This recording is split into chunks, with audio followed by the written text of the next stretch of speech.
Exactly 8:47 in the morning. That was the moment Naomi's entire world shifted on its axis, though not in the way anyone would expect. Candace made a sound. Not quite a gasp, not quite a scream. Something in between that made Naomi's blood turn to ice water in her veins. Her sister-in-law's face had gone from its normal brown complexion to an ashy gray, her eyes wide with confusion and fear. Candace. Naomi heard her own voice from somewhere far away, distant and hollow. But she didn't move. Couldn't move. Because 3 minutes earlier, Naomi had watched her husband Derek pour something from a small vial into the coffee cup that sat on the counter. The coffee cup he had made for her. The coffee cup with her name on it, the one she used every single morning without fail for the past 3 years. The coffee cup that Candace had picked up by mistake when she arrived early for their planned shopping trip. Naomi had been standing in the hallway, hidden from view, about to enter the kitchen when she saw Derek. Saw him look around nervously. Saw him pull something from his pocket. Saw him empty it into her cup with shaking hands. Saw him stir it carefully and place the spoon in the sink. Saw him wipe his fingerprints from the vial before wrapping it in a paper towel and shoving it deep into the trash can. She had frozen. Her mind went blank. This couldn't be real. Her husband of 7 years wouldn't poison her morning coffee. He wouldn't stand there in their sunny yellow kitchen and try to kill her. He wouldn't do that. But he did. And then Candace walked in through the side door, calling out good morning, and Naomi watched from the shadows as her sister-in-law did what she did every time she visited. She picked up the nearest coffee cup and took a long drink. Derek's face went white. Naomi saw the exact moment he realized his sister had just consumed whatever poison he had meant for his wife. She saw him open his mouth, saw the words forming, but nothing came out. He just stood there paralyzed. Now Candace was on the floor, convulsing. Her body jerked and twisted in ways bodies shouldn't move. Foam appeared at the corners of her mouth. Her eyes rolled back. Call 911. Derek finally screamed, dropping to his knees beside his sister. Naomi, call 911. Something's wrong with Candace. The panic in his voice sounded real. The tears streaming down his face looked genuine. He was a good actor. Naomi wondered how long he had been acting in their marriage. How long had she been sleeping next to a man who wanted her dead? She pulled her phone from her pocket with numb fingers and dialed. Her voice sounded calm when she spoke to the dispatcher. She gave their address. She described what was happening. She said all the right things. All the while, she watched Derek cradle his sister's head, begging her to hold on. He was crying so hard his shoulders shook. He looked like a man watching his beloved sister die in his arms. Not like a man who had just tried to murder his wife. The ambulance arrived in 6 minutes. The paramedics rushed in and took over. They asked questions. Derek answered, his voice breaking. He said Candace just collapsed. He said he didn't know why. He said she seemed fine one moment and then she was on the floor. Naomi stood against the wall and watched it all. She watched them load Candace onto the stretcher. She watched Derek climb into the ambulance with his sister. She watched the ambulance pull away, sirens screaming. Then she was alone in her kitchen. The morning sun still streamed through the windows. Birds sang in the tree outside. The coffee maker beeped, signaling it had finished brewing a fresh pot. Everything looked normal. Everything looked exactly the same as it did every other morning. Except Naomi now knew her husband had tried to kill her. She looked at the trash can where Derek had thrown the vial. She needed to secure it before anyone else touched it. But first she needed to think. She needed to understand what was happening. Naomi walked to the kitchen table and sat down. Her legs wouldn't hold her anymore. She put her head in her hands and tried to breathe. Tried to think. Tried to make sense of any of this. Derek wanted her dead. That was the truth, cold and sharp as a knife. The man she loved, the man she had built a life with, wanted her gone. Permanently. What? The question echoed in her mind. They had problems. What married couple didn't? Money was tight. Derek's business hadn't been doing well. They argued sometimes about bills and responsibilities. But that was normal. That was life. That wasn't a reason to kill someone. Unless there was something else. Something she didn't know about. Naomi lifted her head and looked around her kitchen. Really looked at it. At the house she had thought was her home. At the life she had thought was real. How much of it had been a lie? Her phone buzzed. A text from Derek. At hospital. Candace critical. Come now. She stared at the message. He wanted her at the hospital. Wanted her to play the concerned sister-in-law. Wanted her to act normal while his sister fought for her life. The sister who was only in danger because of him. Another text came through. Please hurry. I need you. Something inside Naomi cracked. Not broke but cracked. A thin fracture line running through the center of who she thought she was. She stood up, walked to the trash can, used a kitchen towel to carefully remove the paper towel Derek had used to wrap the vial. She could see it there, small and clear glass. She didn't touch it directly. Instead, she found a plastic bag and sealed everything inside. Then she took the bag upstairs and hid it in the back of her closet, behind boxes of old shoes. Evidence. She needed evidence. Because whatever happened next, she needed proof of what Derek had done. Naomi changed clothes, fixed her makeup, made herself look like a worried wife rushing to the hospital. She practiced her expression in the bathroom mirror. Concern, fear, confusion, not rage, not betrayal, not the cold calculation that was starting to form in her mind. She grabbed her purse and headed for the door. Then she stopped, turned back, went to the junk drawer in the kitchen and pulled out the small digital recorder she had bought 2 years ago when she thought about starting a podcast. She checked the battery. Still charged. She slipped it into her purse. Everything Derek said from now on she would record. Every word, every lie, every act of this performance he was putting on. Because if her husband wanted to play games with life and death, Naomi would make sure she knew all the rules before she made her next move. She walked out to her car. The morning was beautiful. Sunny and bright. Perfect weather. The kind of day when nothing bad should happen. But bad things did happen.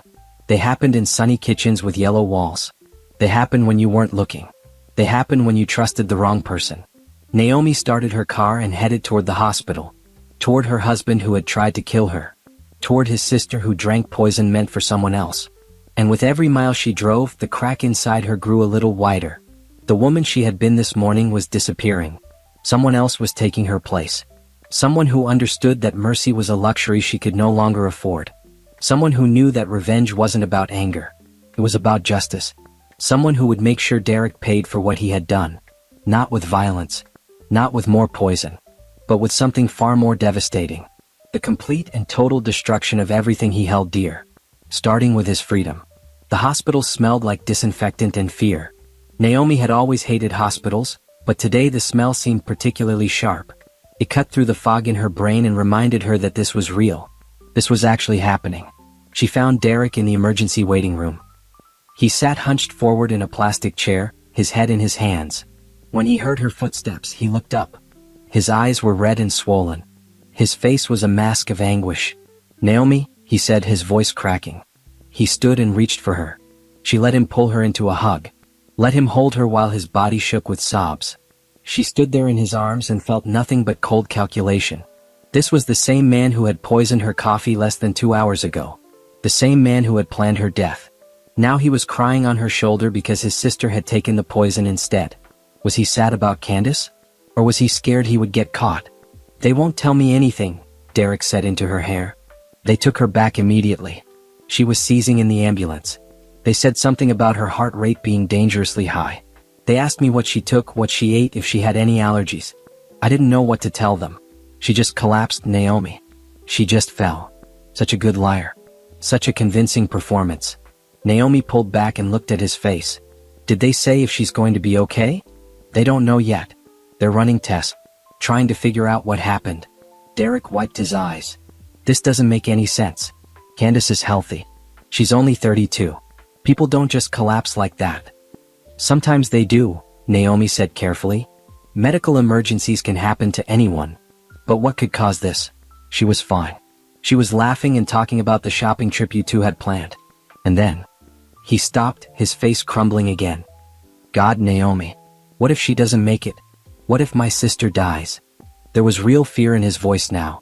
Naomi wondered if he was afraid of losing Candace, or afraid that doctors would find the poison in her system and start asking questions he couldn't answer. She should comfort him. That's what a good wife would do. But the words stuck in her throat. She couldn't make herself say it would be okay when she knew exactly why Candace was fighting for her life. A doctor came through the double doors. Family of Candace Holloway? Derek rushed forward. That's us. I'm her brother. How is she? The doctor looked tired. She had kind eyes behind her glasses, but her expression was grave. Your sister is in critical condition. We've stabilized her for now, but we're still trying to determine what caused her collapse. Her symptoms suggest some kind of toxic exposure. Has she been around any chemicals recently? Cleaning products? Pesticides? Anything unusual? Toxic exposure. The doctor knew. Of course she knew. Doctors weren't stupid. They could see the signs of poisoning. Derek shook his head. No, nothing like that. She came to our house this morning for coffee. That's all. Just coffee. Just coffee, the doctor repeated, her eyes sharp. Was there anything unusual about the coffee? Any strange taste or smell? I don't know, Derek said.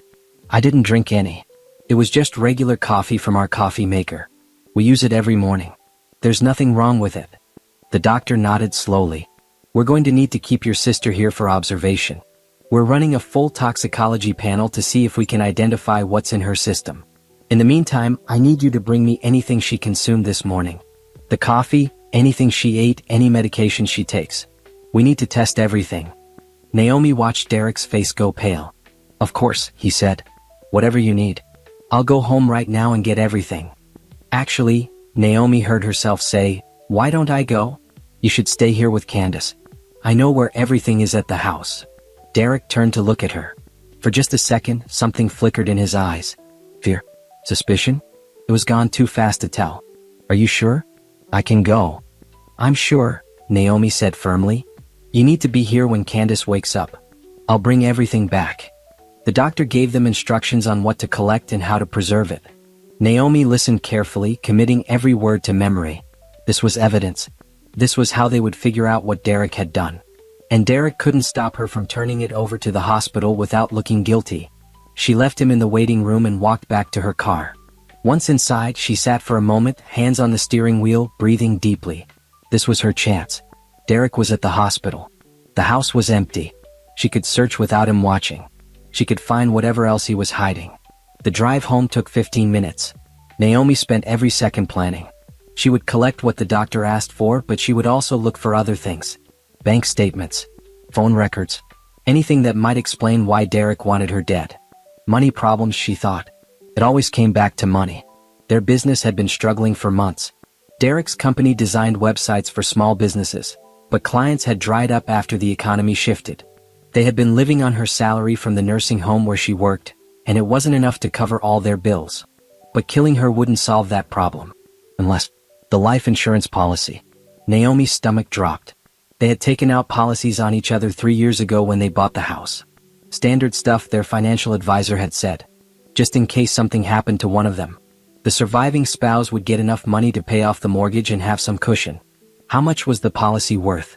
Naomi couldn't remember. She had signed the papers and forgotten about it. Life insurance was for other people. People who got sick or had accidents. Not for healthy 35-year-old women with their whole lives ahead of them. She pulled into the driveway and sat staring at her house. It looked the same as always. Blue shutters, white siding, flower beds that needed weeding. A normal house on a normal street where normal people lived normal lives.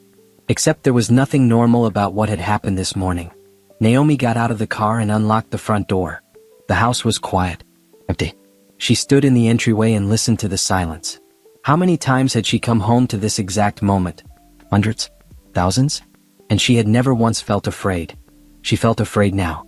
Not of Derek exactly. He was miles away at the hospital. But afraid of what she might find. Afraid of how much of her life had been built on lies. She started in the kitchen. Collected the coffee pot and sealed it in a bag. Collected the mug Derek had used that morning and sealed it separately. She checked the trash can where he had thrown the vial, but she had already taken it upstairs. She left the trash as it was in case the hospital wanted to test it. Then she went to Derek's office. He kept it locked usually, but Naomi knew where he hid the key. Under the keyboard tray of his desk, taped to the wood. She had found it months ago when she was cleaning. The door opened easily. Derek's office looked like it always did. Messy desk covered in papers. Computer in sleep mode. Filing cabinets against the wall. Naomi started with the filing cabinets. The first drawer held business records. Client contracts. Invoices. Nothing unusual. The second drawer held tax documents. Old returns. Receipts. Still nothing. The third drawer was locked. Naomi searched for the key. Checked all the usual hiding spots. Finally found it taped under the desk drawer, right next to where the office key had been. Inside the third drawer, she found a folder labeled Insurance. Her hands shook as she opened it. Life insurance policy in her name. $500,000.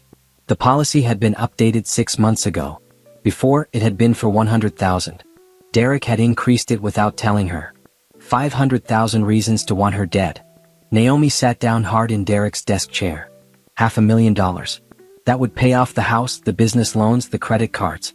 That would give Derek a fresh start. A new life. Maybe with someone else. Someone else. The thought hit her like cold water. Was there someone else? Was that part of this?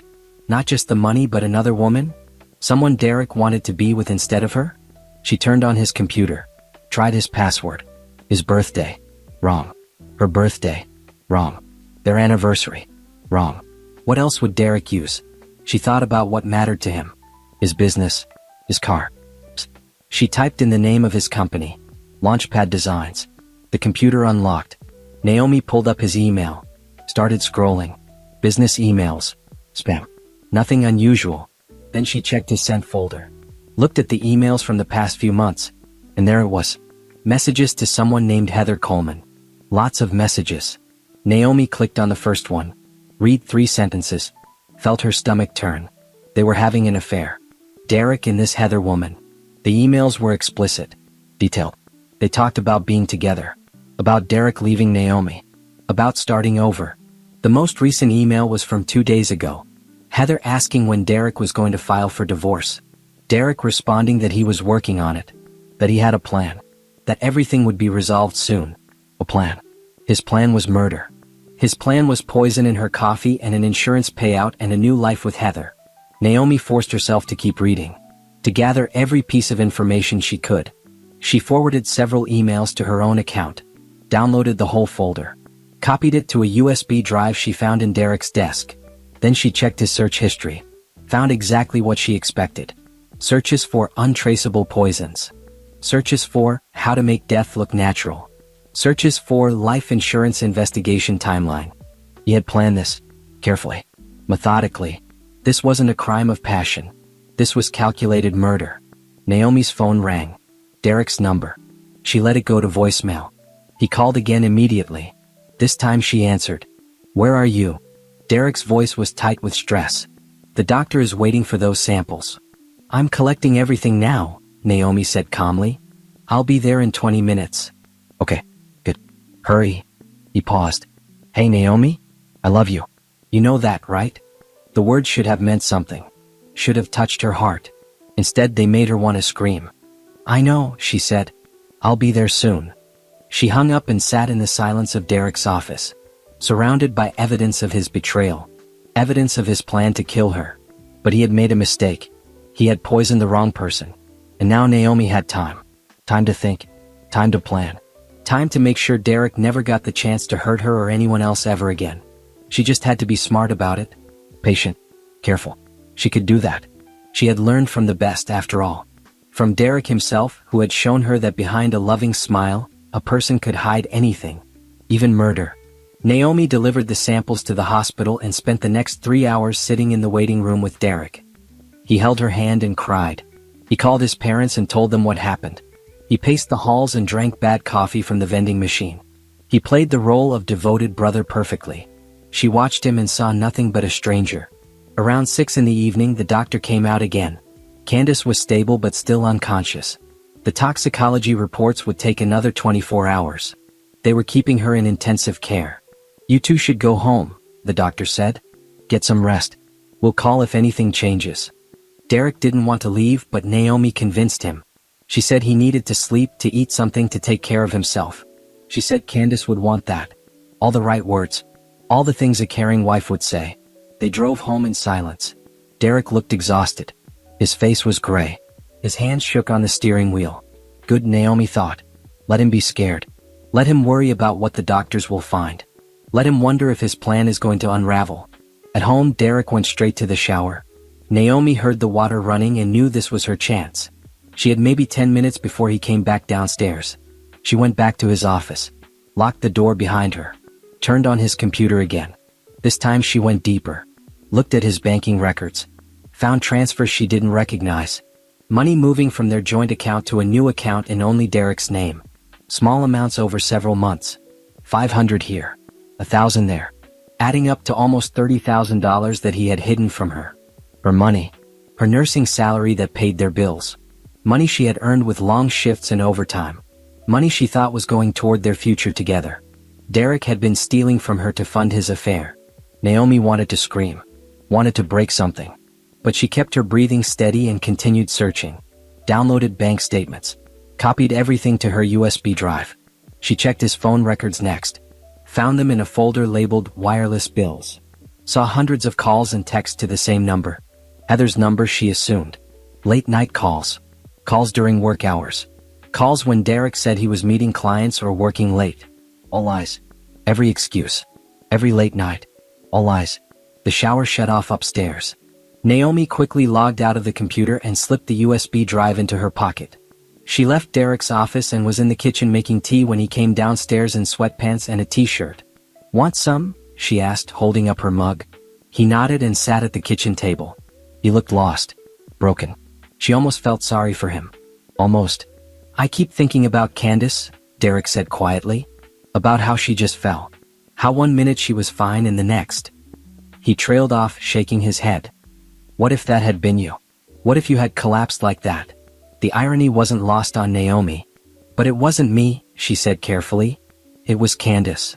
I know. And I feel terrible about that. She's my sister. I should have." He stopped. "I don't know. I should have noticed something was wrong. Should have helped her faster." "You did everything you could," Naomi said. The lie tasted bitter on her tongue. "You called 911. You stayed with her. There's nothing else you could have done." Derek looked up at her. His eyes were wet. "What would I do without you? You've been so strong today. So calm. I don't know how you do it. Because I know you tried to kill me," she thought. "Because I know this is all an act. Because I'm planning how to destroy you." Out loud she said, "We'll get through this together." He reached across the table and took her hand. His touch made her skin crawl, but she didn't pull away. She sat there and let him hold her hand while he talked about his sister, about his fears, about how grateful he was to have Naomi in his life. Every word was poison. Every touch was a lie. Finally, Derek said he was going to bed. He was exhausted. He needed sleep. Naomi said she would be up soon, that she was going to finish her tea first. She waited until she heard him moving around upstairs. Heard the bedroom door close. Then she pulled out her phone and started researching lawyers. Divorce lawyers. Criminal lawyers. She needed to know her options. Needed to understand what came next. Because Derek had made his move. He had tried to kill her and failed. Now it was her turn. But she had to be smart. If she just went to the police with what she knew, would they believe her? She had a vial that might have poison in it. She had computer files showing Derek's affair and his financial theft. She had his search history about untraceable poisons. Was it enough? What if Derek had an explanation for everything? What if he said the vial was something else? What if he claimed someone hacked his computer? What if he said the money was for a surprise for her? Naomi needed more. She needed Derek to confess. Needed him to admit what he had done in a way he couldn't deny. She thought about the small digital recorder in her purse. About how easy it would be to turn it on and leave it running. To catch Derek in a moment when he thought no one was listening. When he made a phone call or talked to himself or said something incriminating. She could do that. She could plant the recorder in places Derek wouldn't expect. His car. His office. His gym bag. She could collect evidence piece by piece until she had everything she needed. But that would take time. And time was dangerous. What if Derek tried again? What if he found another way to hurt her? She couldn't live in this house knowing he wanted her dead. Couldn't sleep in the same bed. Couldn't pretend everything was normal. Except she had to. At least for now. She had to play the role of loving wife until she had all the pieces in place. Until she was sure Derek would go to prison for what he had done. Naomi finished her tea and rinsed the cup. She checked all the doors and windows. Set the alarm. Then she went upstairs. Derek was already asleep, snoring softly. She stood in the doorway and watched him. This man who had promised to love her forever. Who had stood at an altar and vowed to cherish her in sickness and health. Who had held her when she cried and laughed at her jokes and told her she was beautiful. This man who had tried to murder her for insurance money and another woman. She got ready for bed in the bathroom. Changed into pajamas. Brushed her teeth. Washed her face. Normal routine. Normal actions. As if this were a normal night in a normal life. But when she climbed into bed beside Derek, she couldn't close her eyes. She lay there staring at the ceiling, hyper-aware of every sound. Every breath he took. Every movement he made. What if he woke up? What if he tried something now? What if he had another plan? Naomi reached under her pillow and felt the cold metal of the scissors she had hidden there. Just in case. Just for protection. She told herself she wouldn't need them. That Derek wouldn't try anything else tonight. That she was safe. But she kept her hand on the scissors anyway. Hours passed. Naomi didn't sleep. She lay in the darkness and thought about everything she had learned. About the affair and the money and the life insurance policy. About the poison and the hospital and Candace fighting for her life. About revenge. People always said revenge was wrong. That it consumed you. That you should be the bigger person and walk away. That living well was the best revenge. But those people had never watched their husband try to poison them. Had never discovered their entire marriage was a lie. Had never held evidence of attempted murder in their hands. Naomi didn't want to be the bigger person. She didn't want to walk away. She wanted Derek to pay for what he had done. Wanted him to lose everything the way she had lost everything. And she wanted him to know she was the one who made it happen. The clock on the nightstand glowed 3:47 a.m. when Naomi finally got out of bed. She couldn't lie there anymore. Couldn't listen to Derek sleep peacefully while her mind raced. She went downstairs and made coffee. Real coffee this time, from a fresh pot she started herself. She sat at the kitchen table and watched the sunrise through the window. Pink and orange light spilling across the sky. Beautiful. Perfect. A new day. The first day of the rest of her life. The life where she knew the truth. Where she understood what her husband really was. Where she stopped being a victim and became something else. Something stronger. Something dangerous. Something Derek would never see coming until it was too late. 3 days passed. Candace remained in the hospital, slowly improving but still weak. The doctors said it would be weeks before she fully recovered. The toxicology reports came back showing high levels of an industrial chemical in her system, something used in manufacturing. The doctors were baffled about how she could have been exposed. Derek played his part beautifully. He visited his sister every day. He brought flowers. He held her hand. He cried at her bedside and told her how much he loved her. Naomi watched it all and wanted to vomit. But she played her part too. Dutiful wife. Supportive sister-in-law. She brought meals to the hospital. She talked to doctors. She posted updates on social media about how grateful they were for everyone's prayers. Behind the scenes, she was building her case. She had installed small cameras around the house. Tiny devices she ordered online that looked like phone chargers and smoke detectors. They recorded video and audio, uploading everything to a cloud account Derek knew nothing about. Every room was covered. Every conversation captured. She had also installed tracking software on Derek's phone. She could see every text message, every call, every location. He went to Heather's apartment twice while Candace was in the hospital. Spent hours there while telling Naomi he was meeting with clients. The lies were constant. Endless. They poured out of his mouth so easily that Naomi wondered if he even remembered what the truth was anymore. On the fourth day, Naomi met someone who changed everything. She was sitting in a coffee shop near the hospital, taking a break from the endless visits, when a woman sat down at the table next to her. The woman was older, maybe 50, with kind eyes and an air of quiet confidence. She was reading a legal brief, highlighting sections with a yellow marker. "Lawyer?" Naomi asked without thinking. The woman looked up and smiled. "Is it that obvious?" The highlighter gave it away. They both laughed. The woman introduced herself as Patricia Moore. She was a family law attorney who specialized in difficult divorces. Difficult divorces, Naomi repeated. What makes a divorce difficult? Usually money. Sometimes children. Occasionally, one spouse who refuses to be reasonable. Patricia took a sip of her coffee. "What about you? What brings you to this coffee shop in the middle of a Tuesday afternoon?" Naomi hesitated.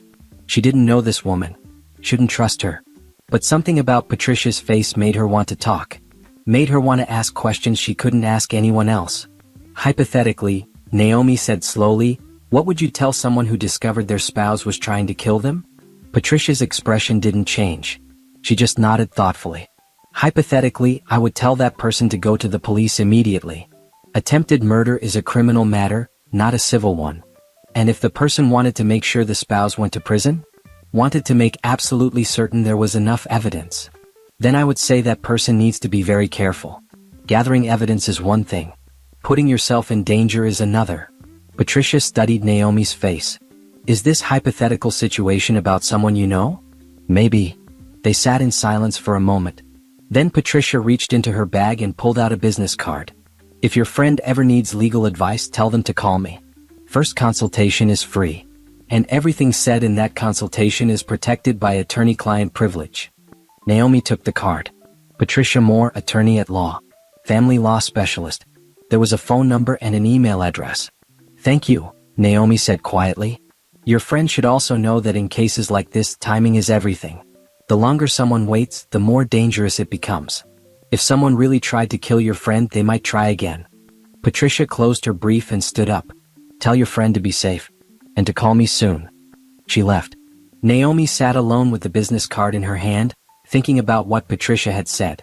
The longer someone waits, the more dangerous it becomes. Derek might try again. She knew that. She had been careful about what she ate and drank. She checked everything. But she couldn't live like that forever. Couldn't spend every day looking over her shoulder. She needed to move faster. Be smarter. Push Derek into making a mistake. That night at home, Naomi decided to test something. She made dinner like usual. Chicken and rice and vegetables. She set the table. Called Derek down from his office. They ate together. Made small talk. Derek asked about her day. She lied and said it was fine. He told her about a potential new client. She pretended to care. Normal. Everything normal on the surface. But underneath, Naomi was watching. Waiting. After dinner, Derek's phone buzzed. He glanced at it and frowned. I need to make a call, he said. Work stuff. Sure, Naomi said. I'll clean up. He went into his office and closed the door. Naomi quickly opened her laptop and pulled up the live feed from the camera she had installed in Derek's office.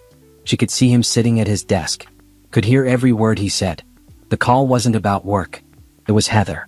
I can't talk long, Derek said. She's right downstairs. When are you going to tell her? Heather's voice came through tinny and impatient on speakerphone. You keep saying you will, but nothing changes. I'm tired of waiting, Derek. I know. It's just complicated right now with my sister in the hospital. Your sister has nothing to do with us. With you and me. You said you didn't love her anymore. You said you wanted to be with me. I do want to be with you. You know I do. Derek's voice was pleading. But I can't just walk out. I need to handle this carefully. The business, the house, everything. It all takes time. How much time? Another month? Another year? I'm not going to be your secret forever. You won't have to. I promise. Just give me a few more weeks. Let me figure things out with... He stopped himself. With what? What aren't you telling me? Nothing. Just business stuff. Financial stuff. It's boring. Heather sighed. Fine. A few more weeks. But that's it, Derek. After that, I'm done waiting. They talked for a few more minutes. Made plans to meet tomorrow. Said they loved each other. Then Derek hung up and sat there for a moment, his head in his hands. Naomi watched him on her laptop screen. Watched him look defeated and stressed. Good. He should be stressed. He should be panicking. Because his plan had failed. Candace was alive. The police weren't investigating yet, but the doctors had been suspicious. They had asked questions. They had saved samples. If anything else happened, if anyone else got sick, they would look at those samples again. They would start connecting dots. Derek was trapped. He couldn't go through with his plan now. Couldn't try to kill Naomi again without raising too many red flags. But he also couldn't stay married to her while being with Heather. And he couldn't afford a divorce because he didn't have enough money. He had backed himself into a corner. And Naomi was going to make sure he never found a way out. She closed her laptop and went upstairs. Derek came up an hour later. They got ready for bed in silence. He kissed her goodnight. She forced herself not to recoil. I love you, he said. I love you too, she replied. The words tasted like ash. He fell asleep quickly. Naomi lay awake, thinking about her next move. She had evidence. Lots of evidence. But she needed something more. Something that would seal Derek's fate forever. She needed him to confess. Needed him to admit what he had done in his own words. On tape. In a way that couldn't be denied or explained away. The question was how to make that happen. How to push Derek into a position where he would tell the truth. Naomi thought about Heather. About how impatient she was getting. About how she was pressuring Derek to leave his wife. Maybe Heather was the key. Maybe Naomi could use Derek's girlfriend against him. The idea formed slowly in her mind. Piece by piece. Step by step. It was risky. It would require perfect timing. But if it worked, Derek would hand her everything she needed to destroy him. Naomi smiled in the darkness. Tomorrow she would start setting the trap. Tomorrow she would become the hunter instead of the prey. Tomorrow, Derek's world would start to crumble, and he would never even see it coming. Candace came home from the hospital after 10 days. She was weak and shaky but alive. Her parents came to stay with her, helping her recover. The doctors still couldn't figure out exactly what had made her so sick, but they warned her to be careful about what she ate and drank, to pay attention to any unusual symptoms. Derek visited her every few days, brought groceries, sat with her, played the good brother. Naomi watched it all and felt cold rage building inside her. But she kept smiling, kept playing her role. She had called Patricia Moore and made an appointment, met with her in a small office downtown, told her everything. The poison, the affair, the insurance policy, the evidence she had collected. Patricia listened without interrupting.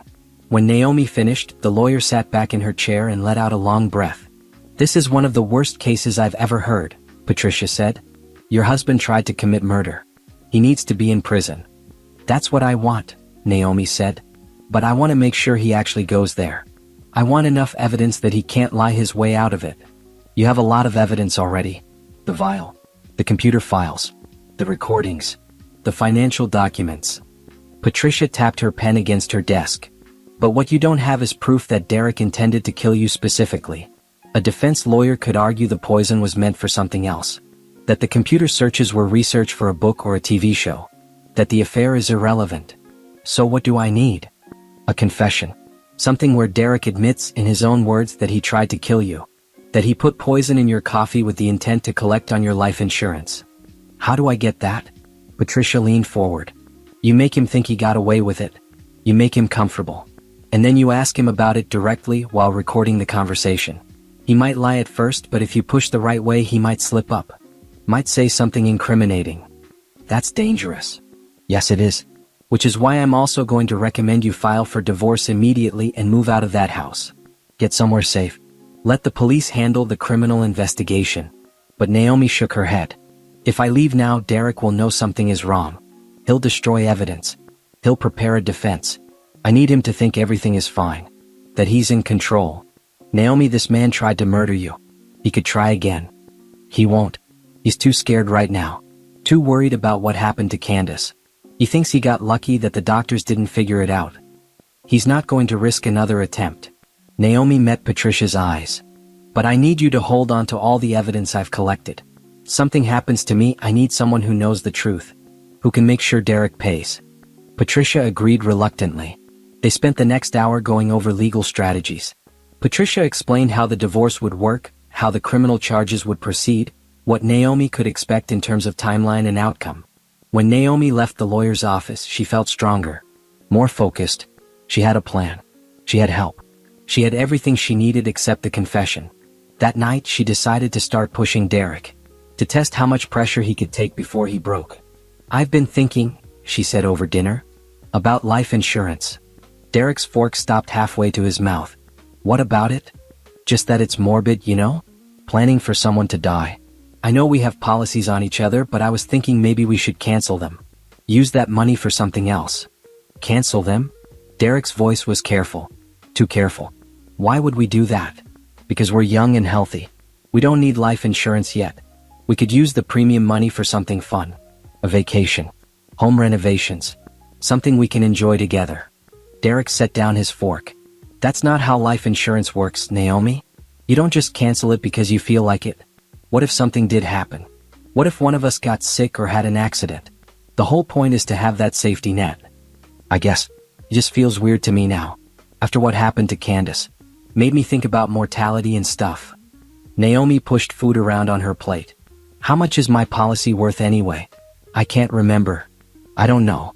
100,000 maybe? Something like that." "Liar. It was 500,000. He knew exactly how much it was worth because he had increased it specifically to benefit from her death." "That's a lot of money." Naomi looked up at him. "What would you do if something happened to me? If you got all that insurance money?" Derek looked uncomfortable. "I don't want to think about that. But hypothetically, would you stay in this house? Would you move? Would you start over somewhere?" "Naomi, where is this coming from? Why are you talking about this?" "I don't know. Just trying to process everything, I guess. Candace almost died. It made me realize how fragile life is, how quickly things can change." She reached across the table and took his hand. If something happened to me, I'd want you to be happy. To find someone else. To have a good life. She felt his hand tense in hers. Saw something flicker across his face. Guilt? Fear? Nothing is going to happen to you, Derek said firmly. You're healthy. You're careful. You're going to live a long, boring life and I'm going to be stuck with you forever. He said it like a joke, but there was no humor in his eyes. Naomi smiled. I hope so. But you never know, right? Sometimes people just collapse. Like Candace. One minute they're fine and the next they're in the hospital fighting for their lives. Candace's situation was different. They said she was exposed to some kind of chemical.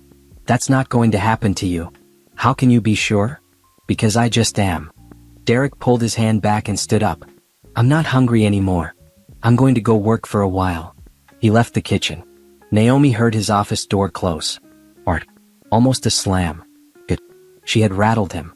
Made him nervous. Now she just needed to keep pushing. Keep pressing until he made a mistake. She cleaned up from dinner and went upstairs. Pulled out her laptop and checked the feed from Derek's office camera. He was on the phone again. With Heather. She's acting weird, Derek was saying. Talking about life insurance and what would happen if she died. It's freaking me out. Maybe she knows something, Heather said. Maybe someone told her about us. No one knows about us. We've been careful. Then why is she suddenly asking these questions? I don't know. She said it was because of what happened to Candace. But it feels like more than that. Like she's testing me or something. What are you going to do? Nothing. What can I do? I just have to ride this out. Keep acting normal. Eventually she'll drop it. And then what? You still haven't told her about us. You still haven't left. I will. I just need more time. You keep saying that. Heather's voice rose. I'm tired of being patient, Derek. I want a real relationship. I want us to be together openly. Not sneaking around like teenagers. I know. I want that too. Just give me a little more time to sort out the money situation. What money situation? You told me you had savings. You told me we could start fresh. Derek was quiet for a moment. Then he said, I lied. The business is failing. We're broke. I can't afford to leave Naomi right now because I need her income. So what? You're just going to stay married to her forever because she has a job? No. I have a plan. I just need it to work out first. What kind of plan? I can't talk about it on the phone. I'll explain when I see you tomorrow. They ended the call. Derek sat at his desk with his head in his hands, looking defeated. Naomi watched him and felt nothing but satisfaction. He was crumbling. The pressure was getting to him. Soon he would crack. Would make a mistake she could use. She just had to be patient. Had to wait for the right moment to strike. That moment came 3 days later. Derek went to meet Heather at her apartment. Naomi knew because she tracked his phone. She waited until he was gone, then drove to Candace's house. Derek's sister was sitting on the couch, still recovering. Her mother was in the kitchen making tea. Naomi, Candace said with a tired smile. What are you doing here?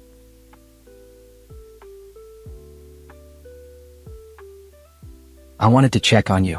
See how you're feeling. Naomi sat down next to her. Can we talk? Privately?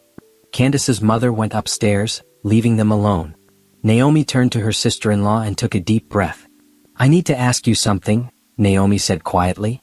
About the morning you collapsed. Do you remember anything unusual? Candace frowned. The doctors keep asking me that. I don't remember much. I came to your house. I was going to meet you for shopping. I walked into the kitchen and... She paused. Derek was there. He said you were upstairs getting ready. He offered me coffee. He offered you coffee, Naomi repeated. From which cup? There was one sitting on the counter. He said it was fresh. So I drank some.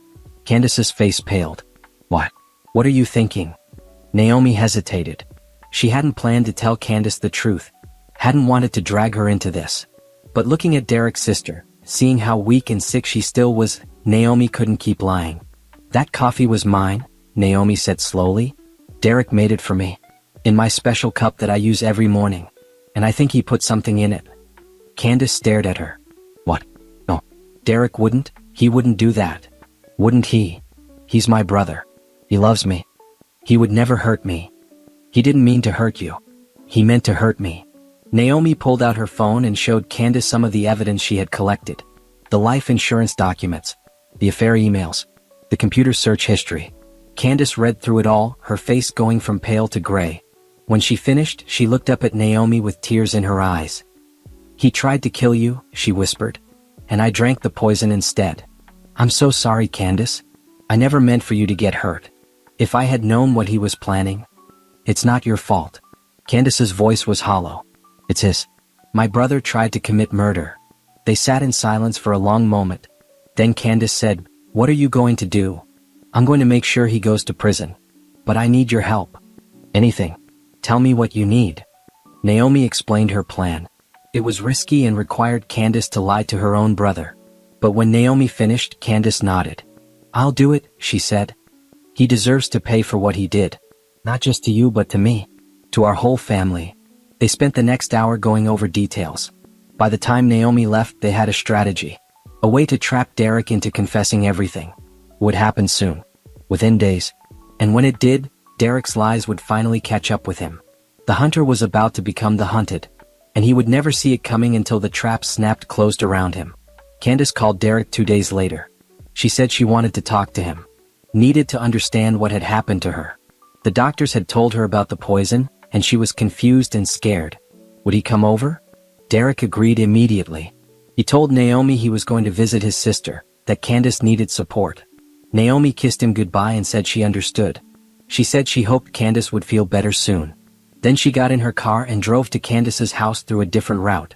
She arrived 15 minutes before Derek and slipped in through the back door.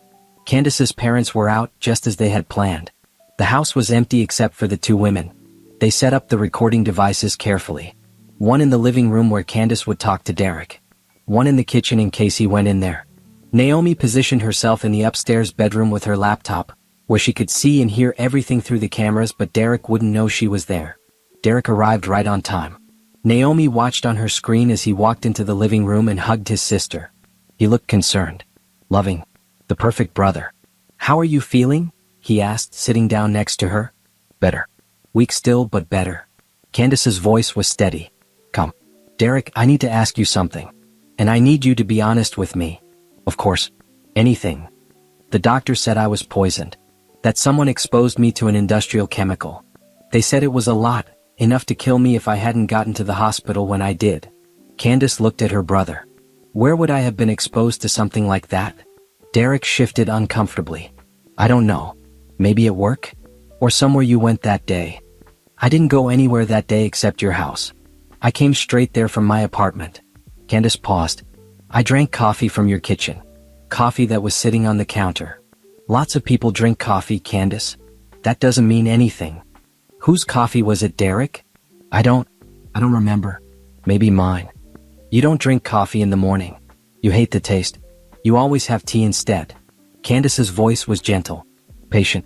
"So whose coffee was it?" Derek stood up. Paced across the room. "Why are you asking me this? What are you trying to say?" "I'm trying to understand what happened to me. The doctor said the chemical was in something I ingested. Food or drink. And the only thing I had that morning was coffee from your house. Are you accusing me of something? I'm asking you to help me figure this out. Because right now nothing makes sense. And I keep thinking about that morning. Keep remembering little details." Candace leaned forward. "You were nervous when I drank that coffee. I remember now. You got this look on your face like you were scared. Like you wanted to stop me but couldn't." Derek's face had gone white. "You're misremembering. You were sick. Your memory isn't reliable. My memory is fine. And I remember." "Remember what?" "That you didn't want me to drink that coffee. That you looked at me like you had made a terrible mistake." Candace's voice broke. "Derek, what did you do?" "Nothing. I didn't do anything." "Then why are you so defensive? Why won't you help me figure out where the poison came from?" Derek ran his hands through his hair. He looked panicked now. "Trap. Candace, you have to believe me. I would never hurt you. You're my sister. I love you. I want to believe you. But things aren't adding up." Candace pulled out her phone. "The doctors gave me a copy of the toxicology report. The chemical they found in my system is called aconitine. It comes from wolfsbane plants. It's extremely toxic and almost impossible to detect unless you're specifically looking for it." Upstairs, Naomi's heart raced. She had looked up the chemical after seeing it in the hospital reports. Had researched how it worked, how someone could get access to it. It wasn't common. Wasn't something you could just buy at a store. "I don't know what that is," Derek said. The doctors said very few people would have access to this chemical. It's not used in normal products. Someone would have to specifically acquire it. Candace looked at her brother. Someone would have to plan it. What are you saying? I'm saying that I don't think my poisoning was an accident. I think someone tried to kill me. Or, she paused. Or someone tried to kill someone else and I got in the way. Derek sank back down onto the couch. His hands were shaking. Candace, please. You're not thinking clearly. I'm thinking very clearly. Clearer than I have in weeks. And I keep coming back to the same question. Who would want to kill me? Candace's eyes filled with tears. I don't have enemies, Derek. I don't have money problems. I don't have anyone in my life who would want me dead. So if someone poisoned me on purpose, it doesn't make sense. Unless what? Unless I wasn't the target. The room went silent. Derek stared at his sister. His mouth opened and closed, but no words came out. It was Naomi's coffee, wasn't it? Candace said quietly. That's why you looked so scared. Because I drank from Naomi's cup and you knew what was in it. No, that's not, you're wrong. Am I? Because the more I think about it, the more sense it makes. You made coffee for Naomi. You always make her coffee in the morning before she comes downstairs. It's your routine. You make the coffee and she drinks it while you have your tea. Candace wiped her eyes. What was in the coffee, Derek? Nothing. There was nothing in it. Then why did I almost die? Derek stood up again. His breathing was fast and shallow. You need to stop this. You need to drop this right now. What? What are you afraid I'll find out? I'm not afraid of anything. You're making up conspiracy theories because you're confused and traumatized. I was poisoned, Derek. That's not a theory. That's a fact. And right now, you're the only person who was there when it happened. You're the only person who had access to that coffee before I drank it. Other people had access. Naomi was upstairs. Anyone could have come in through the side door. But no one did. It was just you and me in that kitchen. You and me and a cup of poisoned coffee. Candace stood up, facing her brother. Tell me the truth. Please. I need to know what happened. I need to understand why I spent 10 days in the hospital fighting for my life. Derek's face crumpled. For a moment, Naomi thought he might confess. Thought he might break down and admit everything. She held her breath, watching the screen, praying the recording was working. But then Derek straightened. Wiped his eyes. When he spoke, his voice was cold. I can't listen to this anymore. You're accusing me of trying to murder our sister-in-law.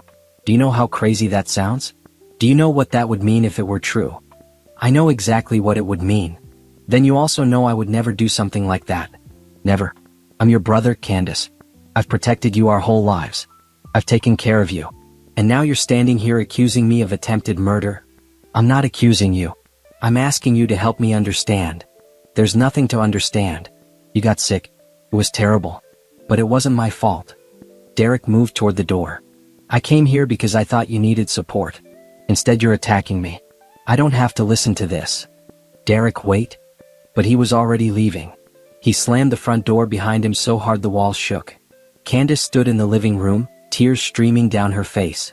Upstairs, Naomi watched him go. She hadn't gotten the confession she wanted. Derek had deflected. Had refused to admit anything. Had left before he could be trapped. But she had gotten something else. She had gotten him on camera, panicking. Acting guilty. Refusing to help his sister understand what had happened to her. That was suspicious. That was telling. And she had gotten Candace fully on her side. Derek's sister now knew the truth. Now believed that her brother had tried to kill Naomi and poisoned her by accident. She would testify to that. Would tell the police about this conversation. Would be a witness against her own brother. Naomi went downstairs. Candace was still crying. Naomi hugged her, held her while she sobbed. I'm sorry, Candace said. I thought he would confess. I thought if I pushed hard enough, he would tell the truth. You did great. You got him rattled. That's what matters. But he didn't admit anything. Not yet. But he will. Naomi pulled back and looked at Candace. This isn't over. We're going to keep pushing. Keep backing him into corners until he has nowhere left to run. And when he finally breaks, we'll be ready. Candace nodded. Wiped her eyes. What's next? Next, I confront him. Tonight. At home. I'm going to tell him I know about the affair. About the money. About everything. And I'm going to record every word. Be careful. If he tried to kill you once, he won't try again. Not now. Not when you're suspicious and asking questions. He's too smart for that. He knows the police would look at him immediately. Naomi picked up her laptop and the recording devices. But he might confess, might try to explain himself. And when he does, I'll have him. She left Candace's house and drove home. Derek's car was already in the driveway. She could see him through the kitchen window, sitting at the table with his head in his hands. Good. Let him stew. Let him panic. Let him wonder what Candace was thinking and what she might do next. Tonight, Naomi would push him even harder. Would take off the mask she had been wearing and let him see how much she knew. How much danger he was in. Tonight, everything would change. And Derek would finally understand that his wife wasn't a victim anymore. She was something far more dangerous. She was his worst nightmare. And she was just getting started. Derek didn't speak to Naomi when she got home. He went straight to his office and locked the door. She could hear him on the phone, his voice rising and falling in agitated conversation. Heather, probably. Telling his mistress about what happened with Candace. About how his sister had basically accused him of attempted murder. Let him talk. Let him make mistakes.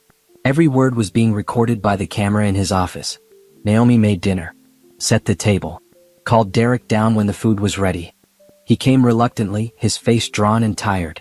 They ate in silence for several minutes. Finally, Naomi said, "How's Candace?" Derek's fork clattered against his plate. "Fine. She's fine." "That's good. I'm glad she's feeling better." Naomi took a sip of water. "Did you two have a good visit?" "It was fine." "Just fine?" Derek looked up at her. His eyes were bloodshot. "She asked me some weird questions. About that morning. About the coffee. I don't know why she's fixated on it, but it's making me uncomfortable." "What kind of questions?" "Questions about whose coffee it was. Where it came from. Whether someone poisoned her on purpose." Derek shook his head. "She's not thinking straight. The trauma from being sick has messed with her head. Or maybe she's thinking very straight. Maybe she's starting to remember details she didn't remember before." Derek's hands clenched around his fork. "What's that supposed to mean?" "It means that people who experience traumatic events often remember more as time goes on. Their memories come back in pieces. Details they missed at first." Naomi met his eyes across the table. "Sometimes those details are important." "Naomi, where is this going?" "I'm just saying that Candace might figure out what really happened. And when she does, she might have questions. Questions that need answers. There's nothing to figure out. She got sick. That's all. From a specific poison that someone gave her. Either on purpose or by accident." Derek stood up abruptly. "I can't do this. I can't sit here and listen to you talk about my sister being poisoned like it's some kind of mystery to solve. She got sick. The doctors treated her. She's recovering. That's the end of it." "Is it?" "Yes. Because it seems like there's more to the story. It seems like someone knows something they're not saying." Naomi stood up too, facing him across the table. "And I think that someone is you." Derek's face went pale. "What are you talking about?" "I'm talking about the fact that you've been lying to me. About a lot of things. For a long time." "I haven't lied about anything." "Haven't you?" Naomi pulled out her phone. Pulled up the emails she had found between Derek and Heather. Started reading them aloud. The explicit ones. The ones where they talked about being together. About Derek leaving his wife. Derek lunged for the phone, but Naomi pulled it back. "Don't touch me." "Where did you get those?" "From your computer. The one you thought was password protected. The one where you keep all your secrets." Derek's breathing was fast and shallow. "You went through my computer? You invaded my privacy? You tried to kill me." "I think that's a bit worse than invasion of privacy." The words hung in the air between them. Heavy. Undeniable. Derek's face went from pale to ashy gray. "What?" "You heard me. The coffee you made that morning. The coffee Candace drank. It was meant for me, wasn't it? You put poison in my cup and waited for me to drink it. But Candace got there first and you couldn't stop her without giving yourself away. That's insane. That's completely insane." "Is it?" "Because I have a vial that says otherwise. A vial you threw in the trash after you poisoned my coffee.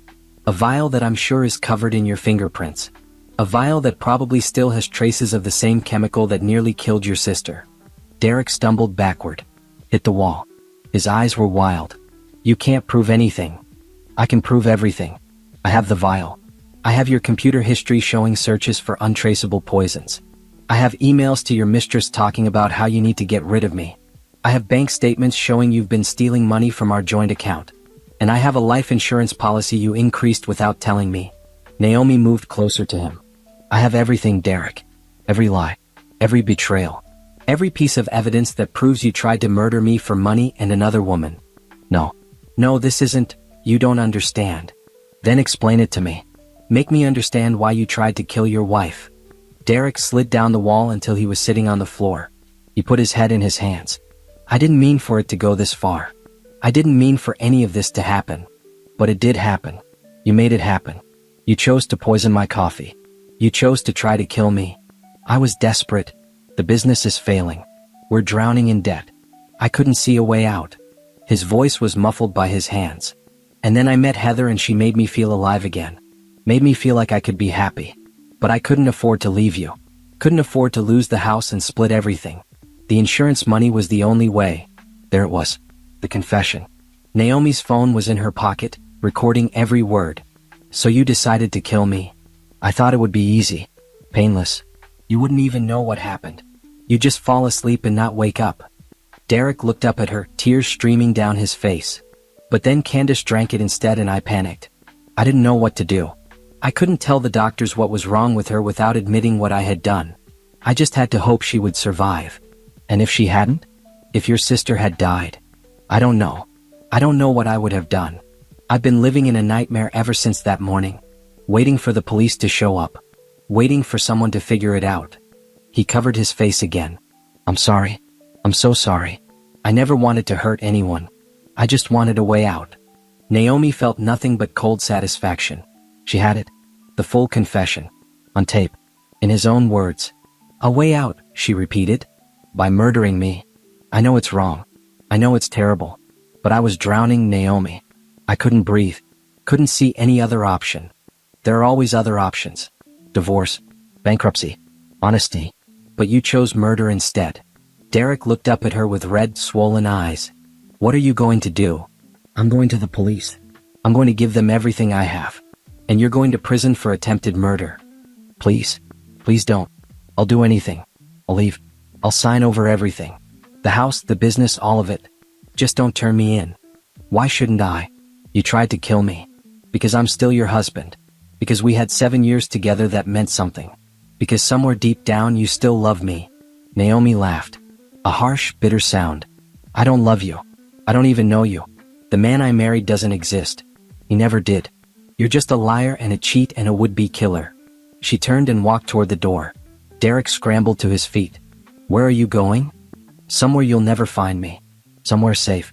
And tomorrow morning, I'm filing for divorce and turning over all this evidence to the police. You have until then to say goodbye to your freedom. Naomi, wait. But she didn't wait.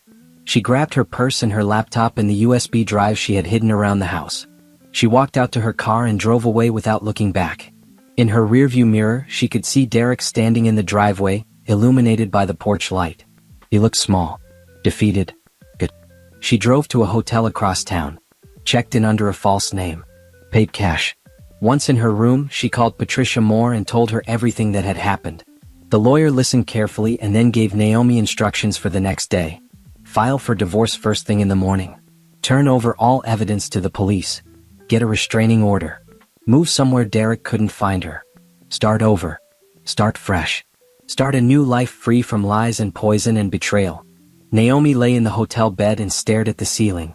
Tomorrow, Derek's world would end. Tomorrow he would be arrested. Tomorrow justice would finally be served. But tonight she was safe. Tonight she could breathe. Tonight, for the first time in weeks, Naomi felt like herself again. Not a victim. Not a scared wife. Just a woman who had survived and was ready to fight back. Derek had tried to destroy her. Instead, she had destroyed him. And she felt no guilt. No remorse. Just cold, satisfying justice. Naomi woke up early the next morning. She showered and dressed carefully. Professional clothes. Neat hair. Subtle makeup. She needed to look put together for what was coming. Needed to look credible. She met Patricia at the lawyer's office at 8 in the morning. They spent an hour going over all the evidence one more time. Making sure everything was organized. Making sure the timeline made sense. Making sure there were no gaps in the story. At 9:30 they went to the police station together. Patricia had called ahead and arranged a meeting with a detective who specialized in attempted murder cases. His name was Rodriguez and he had kind eyes but a firm handshake. They sat in a small interview room. Naomi told her story from the beginning. The coffee. The poisoning. Candace drinking it instead. Derek's affair. The insurance policy. Everything. Detective Rodriguez listened without interrupting. When she finished, he leaned back in his chair and let out a low whistle. That's quite a story, Mrs. Holloway. It's not a story. It's the truth. And I have proof. Naomi pulled out the USB drive and handed it to him. Everything is on here. Videos, audio recordings, documents, computer files, all of it. The detective plugged the USB drive into his computer. Spent the next hour reviewing everything. His expression grew darker with each file he opened. Finally, he said, "This is some of the most comprehensive evidence I've ever seen in a case like this. You did good work gathering all this. So you believe me?" "I believe the evidence. And the evidence says your husband tried to kill you for insurance money." Rodriguez closed the laptop. "I'm going to need to verify some of this. Get the vial tested. Interview Candace Holloway. Talk to the doctors who treated her. But based on what I'm seeing here, I think we have enough to arrest Derek Holloway for attempted murder." Relief flooded through Naomi. "When?" "Today. I'll get a warrant and we'll pick him up this afternoon." The detective stood up. "In the meantime, I need you to stay somewhere safe. Does your husband know where you are?" "No. I checked into a hotel last night." "Good. Stay there. Don't contact Derek. Don't go near your house. Let us handle this from here." Naomi nodded. She and Patricia left the police station and went back to the lawyer's office. Patricia filed the divorce papers electronically. Filed for a restraining order. Started the process of separating Naomi's life from Derek's. "What happens now?" Naomi asked. "Now we wait. The police will arrest Derek. He'll be arraigned. He'll either make bail or he won't. Either way, he's not going to be able to contact you. The restraining order will see to that." Patricia smiled. "You did it, Naomi. You survived and you're getting justice. It doesn't feel real yet. It will. Give it time." Naomi went back to her hotel room and waited. She ordered room service for lunch but couldn't eat. She tried to watch TV but couldn't focus. She paced the small room and checked her phone every few minutes. At 3:15, Detective Rodriguez called. "We arrested him," he said simply. "Derek Holloway is in custody. He's being charged with attempted murder and insurance fraud. He'll be arraigned tomorrow morning." "Did he say anything?" "He denied everything at first. Said you made it all up. Said you were trying to frame him. But when we showed him the recordings and the evidence, he stopped talking. Asked for a lawyer."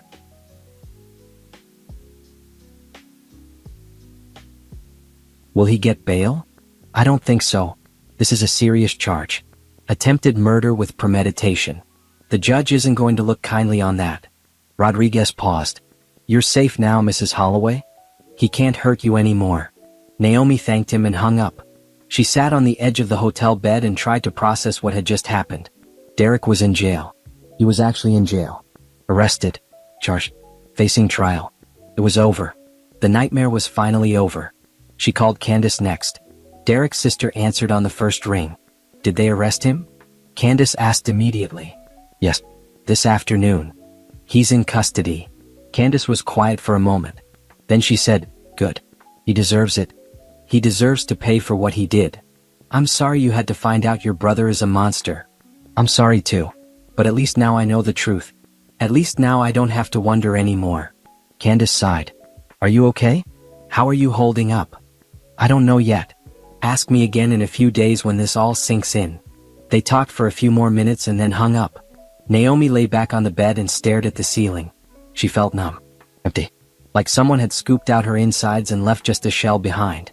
But underneath the numbness, something else was stirring. Something that felt like hope. Like possibility. Like the first breath of fresh air after being underwater for too long. She had survived. She had fought back. She had won. And now she got to build a new life. A life without Derek. Without lies. Without fear. The next few weeks passed in a blur. Derek was denied bail. His arraignment went badly. The evidence against him was overwhelming and his lawyer knew it. They started talking about a plea deal. Naomi moved out of the hotel and into a small apartment on the other side of town. Patricia helped her sort through the divorce paperwork. The house would have to be sold and the proceeds split. The business was worthless. There was almost no money left in their accounts. But Naomi didn't care about any of that. She just wanted to be free. She went back to work at the nursing home. Her coworkers asked questions about where she had been, why Derek had been arrested. She gave vague answers. Said it was complicated. Said she didn't want to talk about it. Most people respected that. A few didn't. Naomi learned to ignore the gossip and focus on her patients. On the work that had always made her feel useful and needed. 6 weeks after Derek's arrest, his lawyer called Patricia with a plea offer. Derek would plead guilty to attempted murder and insurance fraud. He would get 20 years in prison with the possibility of parole after 12. What do you think? Patricia asked Naomi. I think I want him to take it. I don't want a trial. Don't want to sit in a courtroom and relive everything that happened. I just want this to be over. Then I'll tell them we accept the plea. Derek pleaded guilty in a closed hearing. Naomi wasn't there. Didn't need to be. The judge sentenced him to 20 years. He would be eligible for parole in 2037. By the time Derek could walk free again, Naomi would be 55 years old. She would have lived an entire life without him. Would have become someone new. Someone he wouldn't even recognize. That thought made her smile. 3 months after Derek went to prison, Naomi moved to a new city. She had applied for a job at a hospital in Atlanta and they hired her immediately. Better pay. Better benefits. A fresh start in a place where no one knew her story. She packed up her small apartment and loaded everything into a moving truck. Said goodbye to Candace, who hugged her tight and wished her well. Said goodbye to Patricia, who had become a friend as well as a lawyer. On her last night in town, Naomi drove past the house she had shared with Derek. It was dark and empty. A for sale sign in the front yard. Someone would buy it eventually. Would make it their home. Would have no idea what had happened in that sunny yellow kitchen. Naomi didn't feel sad looking at it. Didn't feel nostalgic. She felt nothing but relief that she would never have to walk through that door again. She drove away and headed south toward Atlanta. Toward her new life. Toward freedom. The road stretched out in front of her, long and straight and full of possibilities. And for the first time in months, Naomi felt something she thought she had lost forever. She felt happy. The first few months in Atlanta were an adjustment. Naomi had to learn a new city, a new job, new routines. But she threw herself into it with energy she didn't know she had. Energy that had been suppressed for years under the weight of Derek's lies. Her new apartment was small but bright. Big windows that let in morning sun. A balcony where she could sit and drink coffee without wondering if it was poisoned. A door she locked every night knowing she was safe behind it. Work at the hospital was challenging but fulfilling. The nursing staff welcomed her. The patients appreciated her gentle touch and careful attention. No one asked about her past. No one needed to know. She started rebuilding her life piece by piece. Made new friends. Joined a book club. Took yoga classes on Saturday mornings. Went on dates occasionally, though nothing serious. She wasn't ready for serious yet. Maybe wouldn't be for a long time. That was okay. She had time. All the time in the world. 6 months after moving to Atlanta, Naomi got a call from Detective Rodriguez. Derek's trial had been finalized. The plea deal had gone through. He was officially serving his sentence at a maximum security prison upstate. There's something else, Rodriguez said. Heather Coleman came to see me last week. Derek's girlfriend. Former girlfriend, I should say. What did she want? She wanted me to know she had no idea what Derek was planning. Said she thought he was just going to divorce you. She seemed pretty shaken up when she found out he tried to kill you. Good. She should be shaken up. She was sleeping with a married man who turned out to be a murderer. She also wanted me to give you a message. She said she's sorry. Said she never meant to hurt you. Naomi laughed bitterly. But she did hurt me. She and Derek both hurt me. They just didn't succeed in killing me. I told her you probably wouldn't want to hear from her. But I said I'd pass along the message anyway. Well, you did. And my response is that I don't care about her apology. I don't care about her guilt or her regret. She can live with what she did. That's punishment enough. After the call, Naomi sat on her balcony and thought about Heather. About the woman who had been sleeping with her husband. Who had pressured him to leave. Who had been part of the reason Derek decided murder was easier than divorce. She felt nothing for Heather. No anger. No sympathy. Just indifference. Heather had been a pawn in Derek's game. A means to an end. And now she had to live knowing she had been involved with a man who tried to commit murder. That was her burden to carry. Naomi's burden had been lifted the day Derek went to prison. She was free now. Truly free. Life settled into a comfortable rhythm. Naomi worked her shifts at the hospital. Spent time with new friends. Explored her new city. She discovered she liked living alone. Liked the quiet. Liked being able to make decisions without considering anyone else. She went to therapy once a week. Her therapist helped her process what had happened. Helped her understand that Derek's actions weren't her fault. That she had done nothing to deserve being poisoned. That she was a survivor, not a victim. Slowly, Naomi started to believe it. 1 year after Derek's arrest, Naomi got an unexpected visitor. Candace showed up at her apartment on a Saturday afternoon, smiling and carrying a bottle of wine. "Surprise," she said when Naomi opened the door. They spent the evening catching up. Candace had fully recovered from the poisoning. She had started her own business doing graphic design. She had cut off all contact with Derek. Refused to visit him in prison. Refused to take his calls.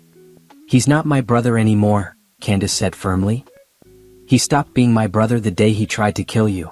I'm sorry you lost your brother." "I'm not. I'm glad I know the truth. Glad I don't have to pretend anymore." Candace poured them both more wine. "Besides, I gained a friend. You're more family to me than Derek ever was." Naomi felt tears prick her eyes. "Thank you. That means a lot." They talked late into the night. About the past. About the future. About how strange life could be. How quickly everything could change. How the worst moments could lead to the best outcomes if you were strong enough to survive them. When Candace left the next morning, Naomi hugged her tight. "Come visit again soon." "I will. I promise." Alone again, Naomi looked around her apartment. At the life she had built from scratch. At the person she had become. She was stronger now. Wiser. More careful about who she trusted. But she hadn't let Derek's betrayal make her bitter. Hadn't let his attempt on her life make her afraid. She had taken the worst thing that could happen and turned it into fuel for her transformation. Had used her anger and pain to build something better. That was revenge. Not the violent kind. Not the kind that came from hatred. But the quiet kind. The kind that came from refusing to be broken. From standing up and moving forward despite everything. Derek was in prison and Naomi was free. That was justice. That was victory. 2 years after moving to Atlanta, Naomi met someone. His name was Troy and he was a physical therapist at the hospital. He had kind eyes and a gentle laugh. He asked her to coffee and she said yes. They took it slow. Naomi told him early on about her past. About Derek. About the poisoning. About the arrest and the trial. She figured if he was going to run, better to find out sooner rather than later. But Troy didn't run. He listened. He asked questions. He told her she was brave. And then he asked if she wanted to get dinner the next weekend.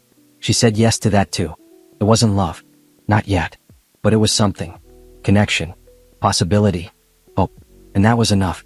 Naomi's life continued to unfold. She got promoted at work. She traveled to places she had always wanted to see. She learned new hobbies. She made new memories. And through it all, Derek stayed locked away in prison. Growing older. Growing more regretful. Losing everything he had tried to steal. Sometimes Naomi thought about him. Wondered if he understood what he had lost.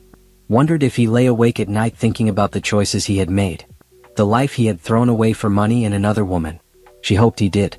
Hoped he spent every day regretting what he had done. That was a better punishment than prison. 3 years after Derek's arrest, Naomi's divorce was finally finalized. All the paperwork signed. All the assets divided. She was officially no longer Mrs. Derek Holloway. She went back to using her maiden name. Naomi Brennan. It felt good to reclaim it. To shed the last connection to the man who had tried to kill her. She celebrated that night with Troy.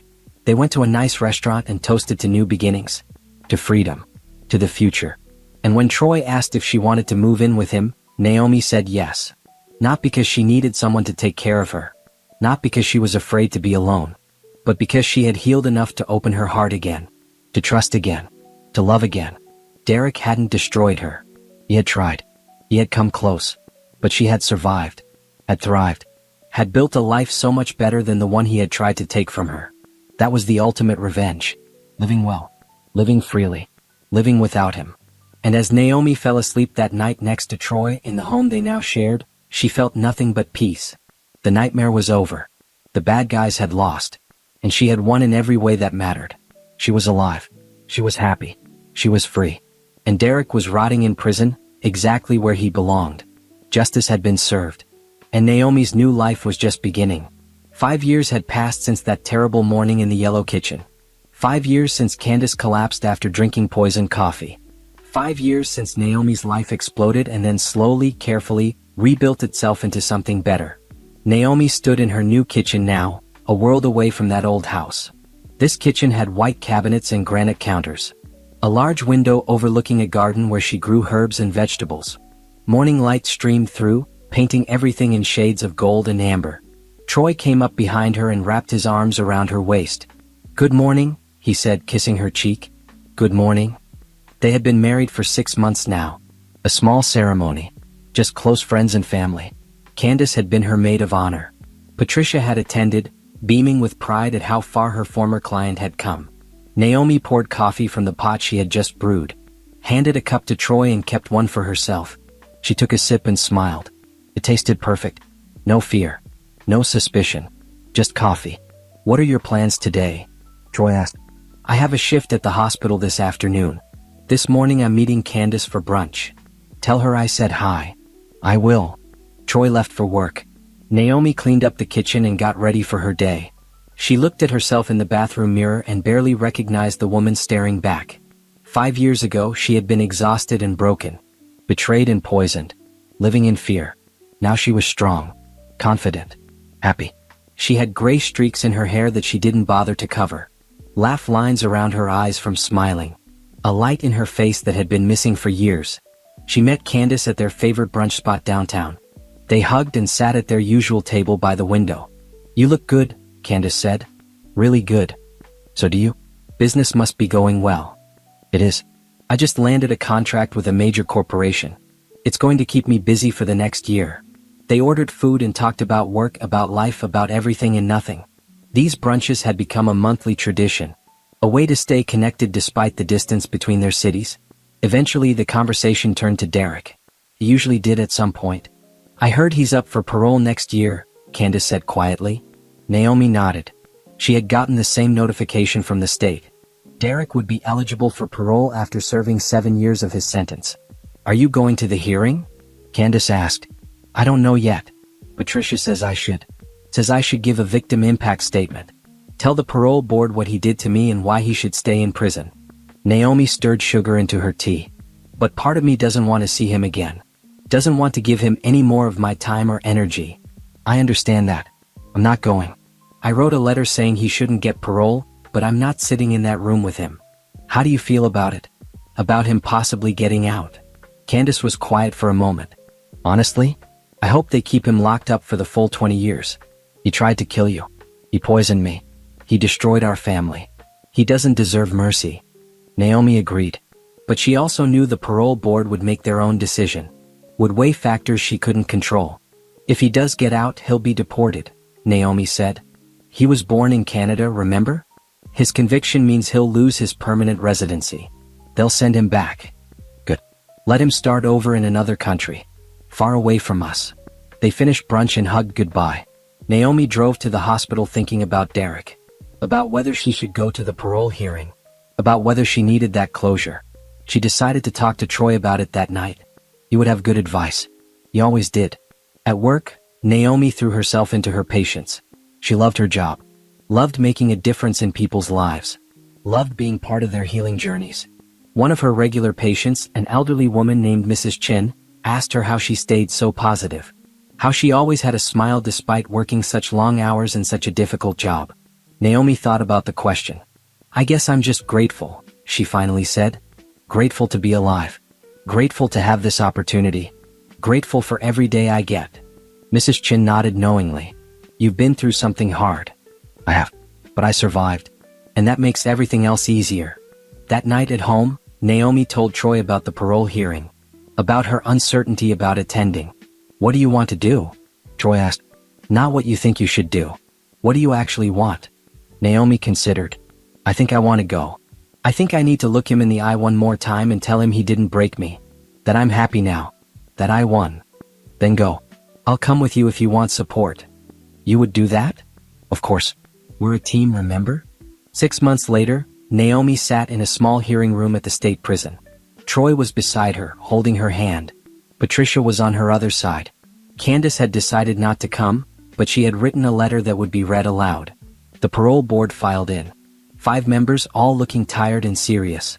They reviewed Derek's case file, read statements from his lawyer, listened to reports from prison counselors about his behavior. Then it was Naomi's turn to speak. She stood up and faced the board, took a deep breath, and told her story. She talked about the poisoning, about discovering the affair, about the life insurance policy, about the fear she had lived with, about the betrayal she had endured. Then she talked about what happened after, about rebuilding her life, about finding happiness again, about refusing to let Derek's actions define her. Derek Holloway tried to kill me, she said clearly. He planned it carefully. He researched how to do it. He increased my life insurance policy without telling me. And then he put poison in my morning coffee and waited for me to die. She paused, letting the words sink in. He only failed because his sister drank the coffee instead. She almost died. She spent weeks in the hospital. She will carry the trauma of that day for the rest of her life. And Derek never showed remorse. Never apologized. He only confessed when he was caught and had no other option. Naomi looked directly at the parole board members. I'm not here today as a victim. I am here as a survivor. As someone who refused to let attempted murder break her spirit. I rebuilt my life. I found happiness. I moved forward. But Derek Holloway should not be given the same opportunity. Not yet. Not after only 7 years. He tried to commit murder. He deserves to serve his full sentence. To understand the full weight of what he did. To spend more time reflecting on how he destroyed lives and families. I ask you to deny his parole. To keep him in prison where he belongs. To send a message that attempted murder has real consequences. That you can't try to kill someone and get out early for good behavior. She sat down. Her hands were shaking but her voice had been steady. She had said everything she needed to say. The parole board called Derek in next.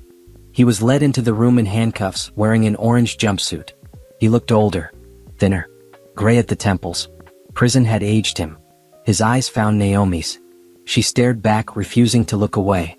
Refusing to give him the satisfaction of seeing her flinch. Derek spoke to the board. Said he was sorry. Said he had changed. Said he had taken classes in prison and worked on himself. Said he understood what he had done was wrong and he regretted it every day. It sounded rehearsed. Insincere. Naomi wondered if the parole board could hear it too. After Derek left, the board deliberated. Naomi, Troy, and Patricia waited outside in the hallway. 30 minutes passed. Then an hour. Finally, they were called back in. The chairwoman of the parole board looked at Derek's empty chair and then at Naomi. The board has decided to deny parole at this time. Derek Holloway will remain incarcerated. He will be eligible for another parole hearing in 3 years. Relief washed over Naomi. She hadn't realized how tense she had been until the words were spoken. 3 more years. Derek would serve at least 10 years total before he could try again. And by then, Naomi would be even further removed from the nightmare. Even more healed. They left the prison. Naomi breathed in the fresh air and felt lighter than she had in months. You did good in there, Patricia said. Your statement was powerful. Thank you. For everything. For helping me through all of this. That's what I'm here for. Patricia hugged her. Now go live your life. Be happy. Forget about Derek Holloway. That was exactly what Naomi planned to do. She and Troy drove home through the late afternoon sunshine. They stopped for ice cream. Sat on a bench by the river and watched boats go by. How do you feel? Troy asked. Free, Naomi said simply. I feel free. That night, she deleted all the old files from her computer. The evidence she had collected. The recordings. The documents. She didn't need them anymore. The legal system had done its job. Derek was paying for his crimes. She didn't need to carry that weight anymore. The next morning, Naomi woke up early. Made coffee. Sat on her back porch and watched the sun rise. Troy was still asleep inside. The house was quiet. This was her life now. Simple. Peaceful. Exactly what she wanted. She thought about the woman she had been 5 years ago. The woman who had watched her husband poison her coffee. Who had stood frozen in shock and horror. Who had wondered if she would survive. That woman was gone. In her place was someone stronger. Someone who had faced the worst and come out the other side. Someone who had turned tragedy into triumph. Naomi finished her coffee and went inside. Troy was awake, making breakfast. Music played from the speaker on the counter. Everything smelled like bacon and fresh bread. Good morning, beautiful, Troy said, kissing her. Good morning. This was her revenge. Not violence. Not hatred. Not trying to hurt Derek the way he had hurt her. Just this. This simple, beautiful, peaceful life. This happiness. This freedom. This love. Derek had tried to take everything from her. Instead, he had lost everything while she gained it all. That was justice. That was victory. And as Naomi sat down to breakfast with her husband, in the home they had built together, in the life she had chosen, she smiled. Because she had won. In every way that mattered, she had won.